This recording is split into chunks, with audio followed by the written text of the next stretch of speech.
Hello everyone, Wyatt Tomlin here.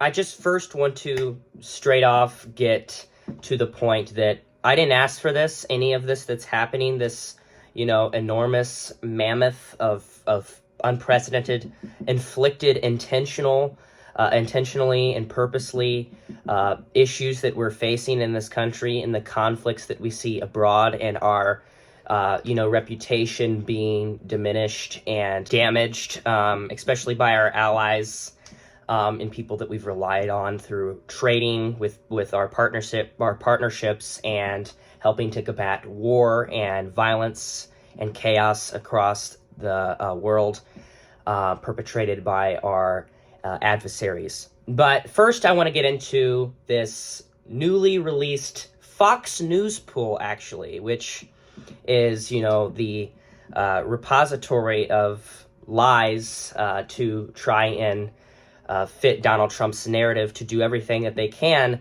to help him look like a hero, an impressive person who is doing a good job as president. But even they seem to can't escape the reality, which is Donald Trump is unfavorable across every spectrum of issues, ranging from border security to the economy to inflation to foreign policy to immigration to tariffs and tax plans and taxes in general.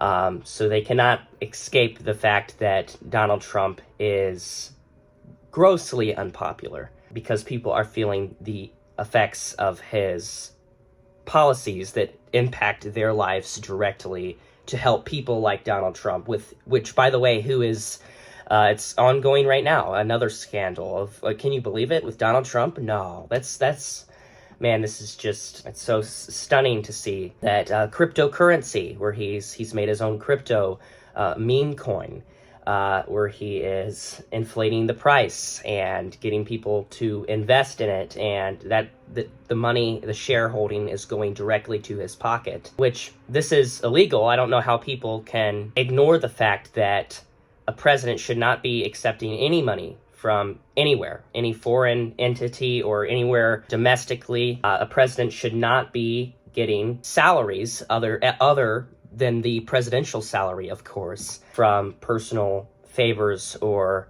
some kind of scheme to help boost his personal savings. So first off, we have the only one, and this was included in this poll, which is, again, a very spurious poll from a very faux news site, if you can even call them that, which is Fox News, again, who does everything they can to try and sugarcoat Donald Trump and his destructive handling of any element or any pillar of any of the issues of this country.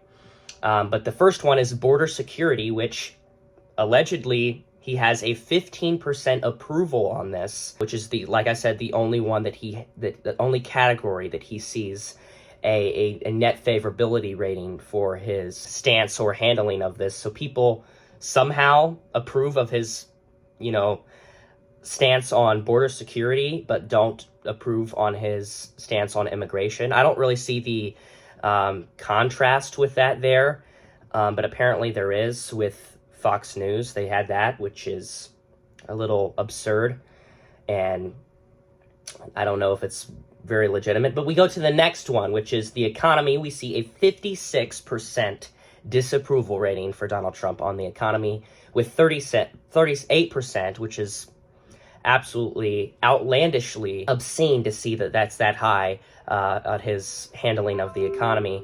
So a quick math real quick, that is an 18% disapproval of the economy for Donald Trump.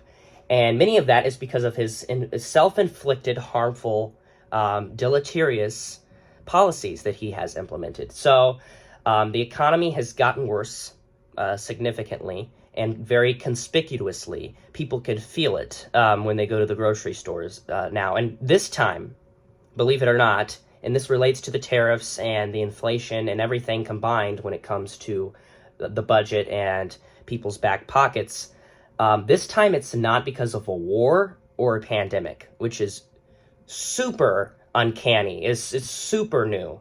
It's always used to be because of a war that we've been on the brink of a recession. But now we cannot use that excuse because that's not the case. There's no pandemic, there's no war.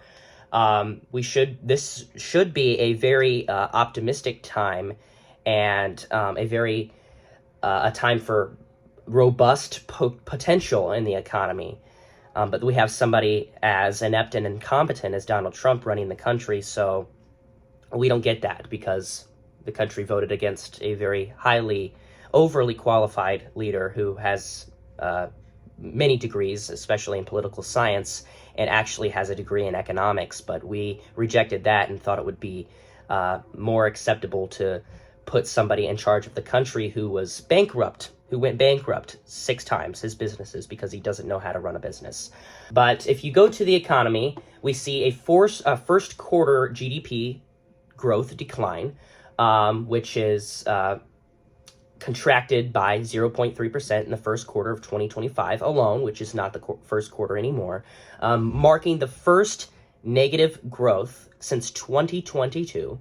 And this downturn, it even says here from multiple sources, is attributed to his aggressive tariff policy and federal budget cuts, meaning the federal services that have been provided from the U.S. government for years that have been necessary. He is cutting those to fund personal interests like more corporate tax breaks for the rich, and lowering the tax bracket for the ones who make the most, because somehow we believe we're in a society that it's accepting to lower prices for people who are already astronomically rich and can live thousands of lifetimes back to back. And also there's looming recession concerns, which economists express apprehension that the combination of trade tensions and fiscal austerity, which has been, again, initiated by Donald Trump himself, he has caused all this problem single-handedly, could lead to a recession. And it's inflationary pressures, which is tariffs on imports, particularly from China, which we see a very huge composition of from our imports, and they do from us vice versa, which this has led to an increase in consumer prices. Just since he has become in office, egg prices have become 60% higher, among other goods that we get at the grocery store every day. This guy doesn't even know what groceries are. He said that groceries, it's an old-fashioned term. You take things and you put them in a bag. Like, this guy it's the mental dissonance that we've never seen in American history before. Likewise, an old-fashioned term that we use, groceries. I used it in the campaign. It's such an old-fashioned term, but a beautiful term, groceries. It sort of says a bag with different things in it.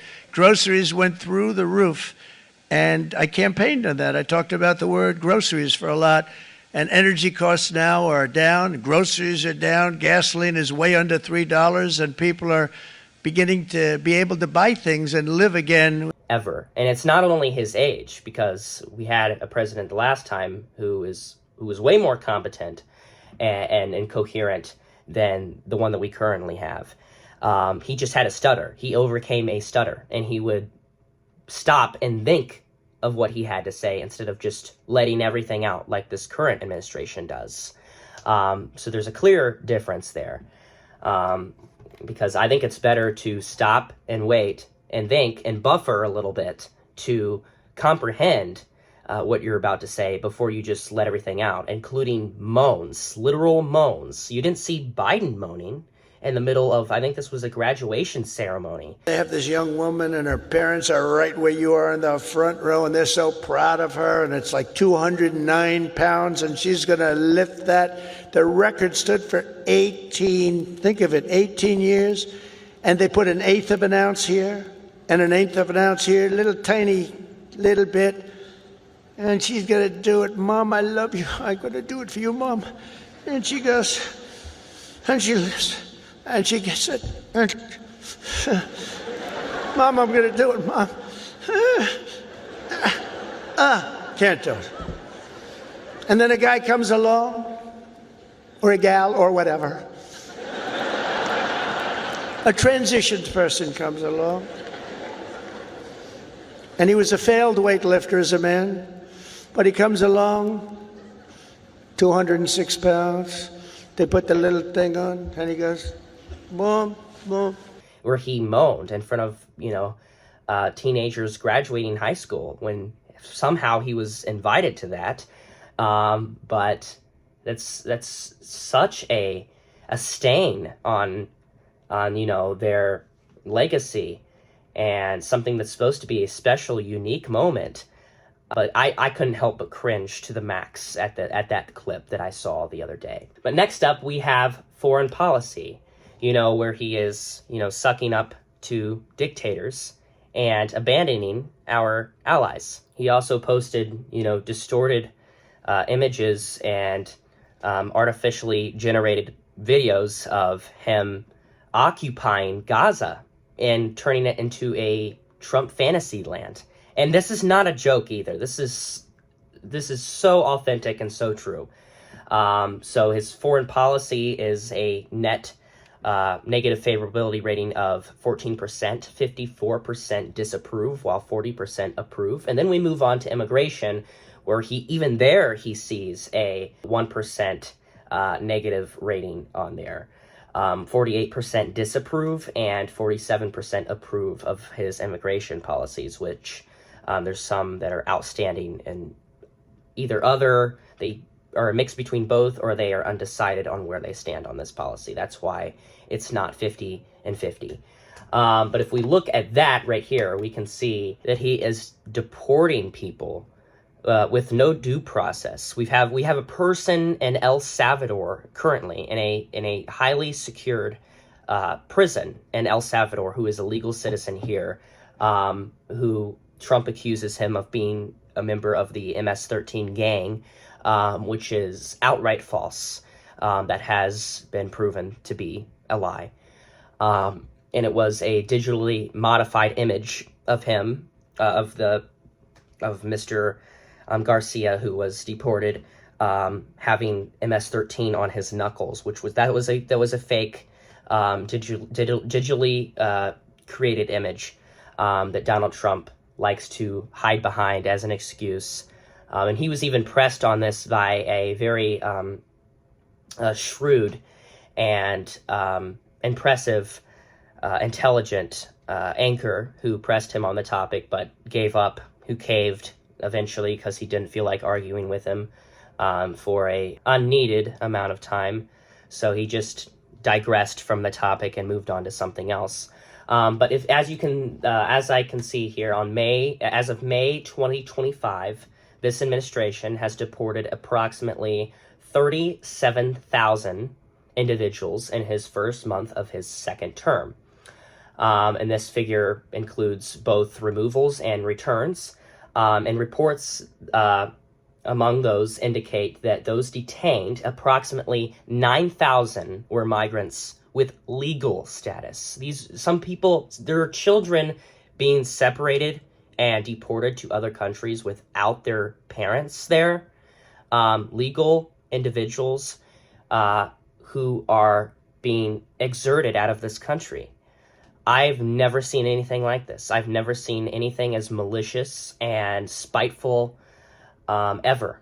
And I believe many political analysts can say the same. But it says reports indicate that 9,000 migrants were with legal status, without criminal records, or they were awaiting immigration rulings. It says additionally, the administration has revoked, which means got rid of, rescinded, the legal status of over 530,000 individuals from countries such as Cuba, Haiti, Nicaragua, Venezuela, further increasing the number of legal immigrants at risk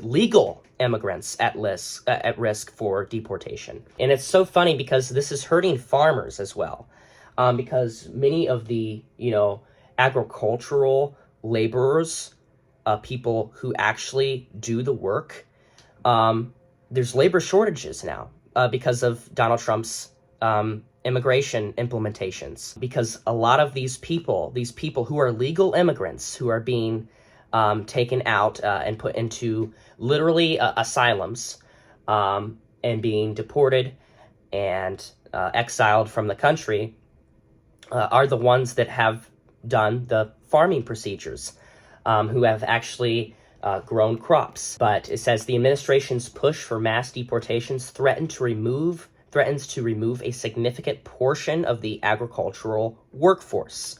Approximately half of all farm workers are undocumented, and many agricultural employers rely on the H-2A visa program for seasonal labor. And this is many programs that he's eliminated, by the way. And then it goes on to say the elimination of these programs could lead to severe labor shortages, which it has already done so, particularly in industries such as dairy and meat packing, where year-round labor is very essential. And there's also staff reductions at the USDA, the Department of Agriculture, which laid off many. This is on his federal purge, this blitz of removal and layoffs in the federal government, which for no reason whatsoever. But he's laid off, personally fired 5,600 employees relating to members in the USDA, which this includes conservation planners and technical staff. It says these cuts jeopardize critical services such as soil and water conservation efforts, pest control, and climate research, potentially undermining long-term agricultural sustainability. This immensely hurts farmers. And we see with the tariffs, we see soybeans and fertilizer, that many of that come from other countries, and many farmers export to other countries because that's how business works. And he says he's for small businesses. Meanwhile, he does this. The amount of inflicting pain that he is perpetrating on many people that instilled their trust in him, is absolutely palpable. It's perspicuous. And people can feel it firsthand. People know the struggle. That's why his approval rating has plummeted in every single increment imaginable. And then now we move on to inflation. When it comes to inflation, there is a disapproval rating of 59%. This is absolutely record-breaking, revolutionary, with only 33% approving of his handling on this key issue, on this very salient issue of inflation, on the matter of inflation.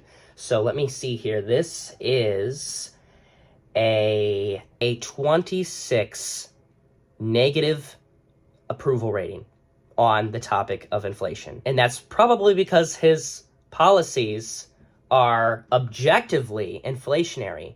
They are stoking inflation.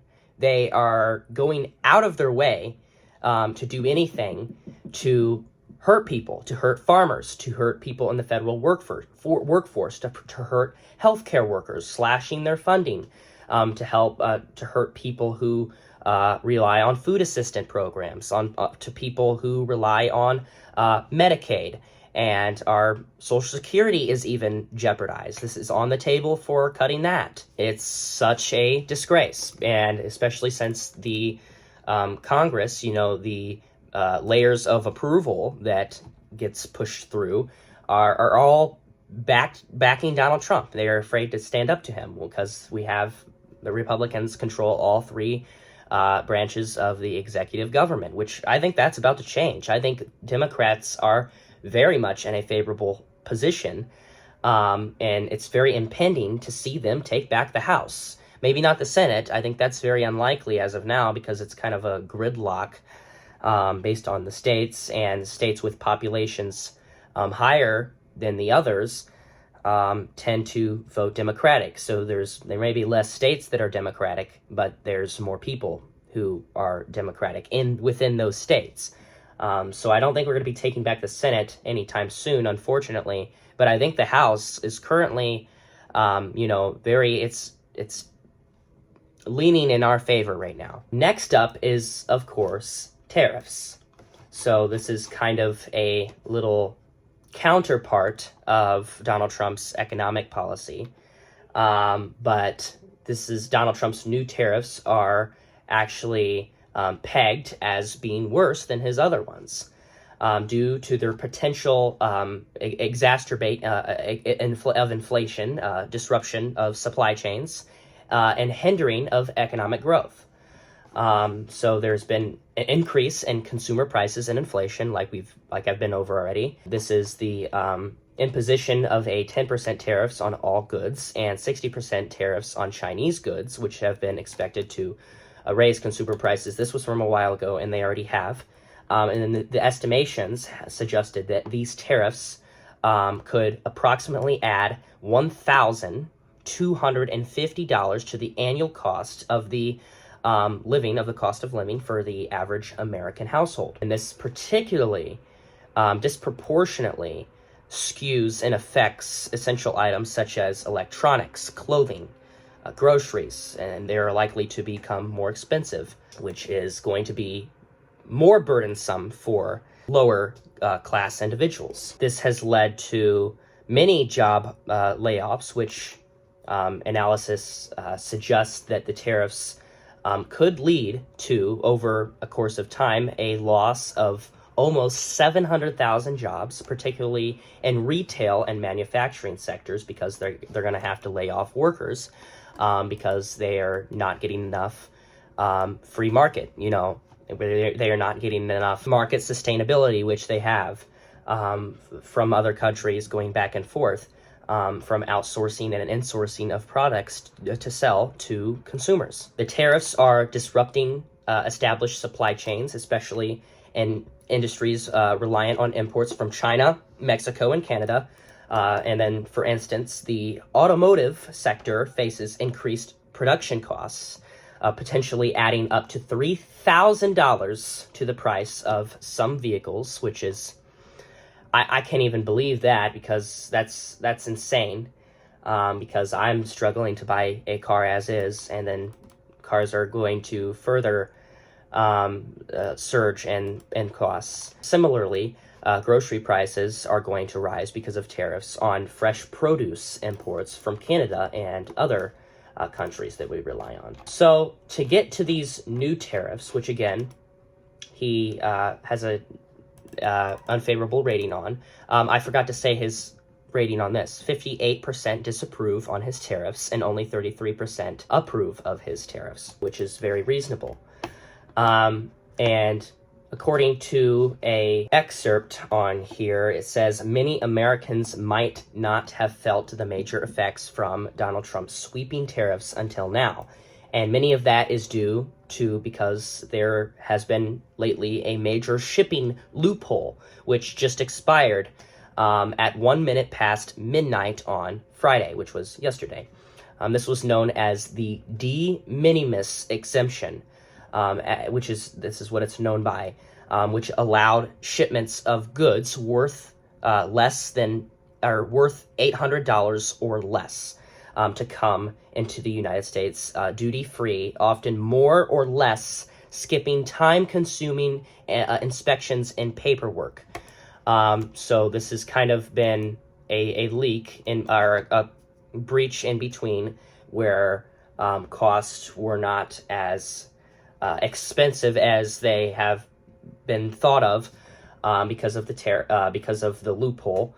But this is expired now.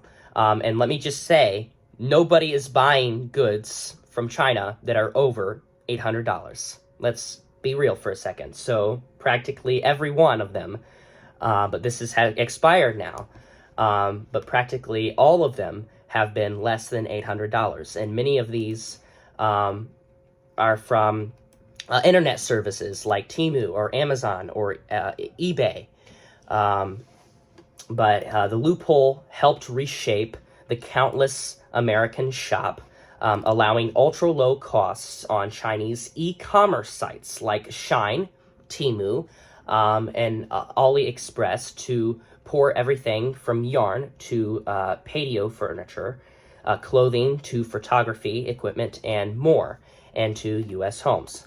So its impending end has rung alarm bells across social media, with a baseline tariff as high as 145%, depending on the carrier set to take effect on Chinese imports, potentially more than doubling the cost for those cheap products that deal-hungry Americans were scraping up.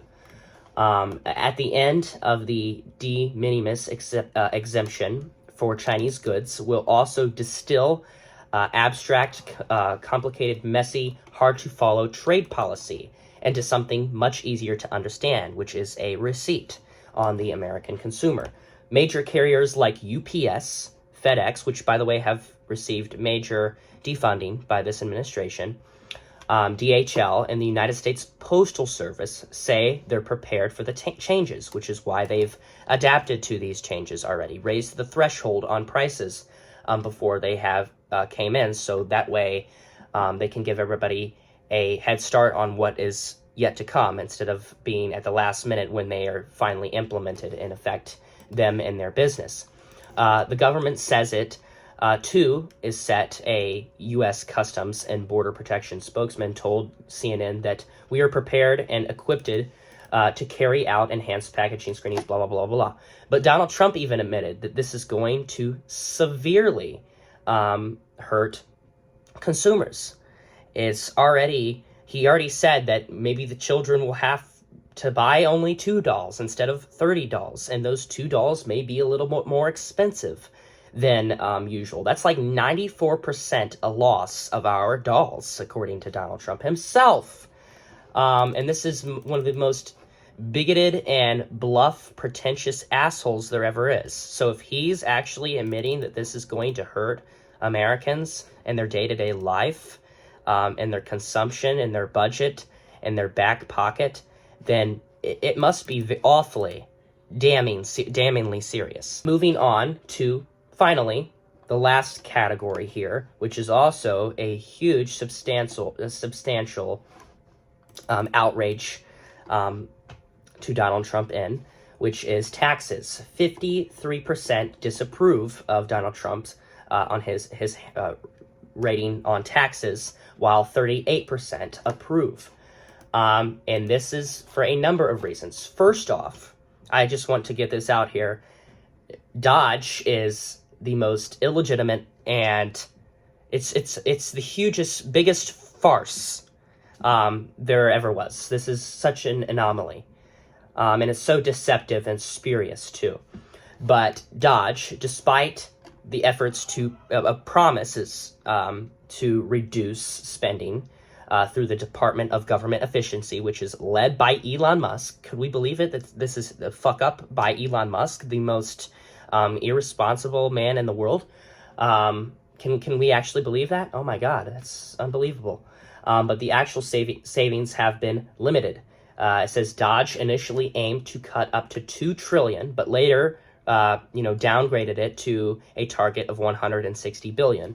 But it says, however, an analyst indicates that the reductions have been offset by additional costs, such as legal disputes and loss of productivity, leading to an overall increase of government spending by approximately 6.3% compared to last year. We are spending more money under the Trump administration, despite his promises to end this corruption and end this immature and reckless spending, which is very ironic because that's exactly what we're doing now. But since the beginning of Donald Trump's second term, federal spending has increased significantly. This is according to the Congressional Budget Office. So federal spending is projected to rise by $1.2 trillion from the fiscal year of 2023 to the fiscal year of 2025. Which has amassed a total of $7.3 trillion. That is outrageous. And here's another very marked contradiction and this whole pretense of acting like he actually cares about American people and reducing their cost and slashing federal spending. But he's also making us pay and costing us unnecessary tax burdens, unnecessary levies on the American people that we have to pay for on a day-to-day basis. This is not including the debt that is rising because of Donald Trump's tariff policies and his rounding up of federal workers and firing them to be able to fundraise another huge tax cut, to a $4 trillion tax cut, actually, to the top earners of America, once again, the top 5%. So it would trickle down, which we've proven this before. Trickle-down economics has not been effective in what it has promised to do initially in the 80s, which is encourage investment and encourage companies to provide more to their workforce and raise wages. But instead, this has led to many of that being spent for the wealthiest individuals, being spent for stock buybacks and dividends. So we know trickle-down economics has been very implicatively false, illegitimate. But anyways, as of April 2025, which it's May now, so this number, I can only imagine, has increased in major abundance probably. But taxpayers, as of April, have spent approximately $30 million on Donald Trump's golfing trips during his second term, which he began immediately on January 20th, the day of his inauguration, going golfing. But this figure includes an estimated $4.2 million just for a single trip to Miami and Mar-a-Lago in early April, where Donald Trump attended the LIV golf event and hosted a fundraiser. But this is such a conflict of interests. I don't know how anybody can justify this or warrant this. This is estimated to cost about approximately $1 million per single trip. And these expenses, by the way, cover the travel, the security, and the accommodations, which some are paid directly to Donald Trump's owned properties. And this is nothing inconsistent, because during his first term, we spent $151 million on Donald Trump's golf-related self-interested trips. So, to put it lightly, Americans are very critical and dissatisfied with Donald Trump's horrendous, abysmal start of his presidency. He has unleashed an absolute hell onto the average American taxpayer and the average private citizen who is trying to make a affordable living. So there you have it. We have 7 categories, 6 of which Donald Trump is underwater in. Only one being border security. He somehow, according to this Fox News poll, has a 15% approval on this. The rest are near 20% disapproval ratings when it comes to every factor of his second administration.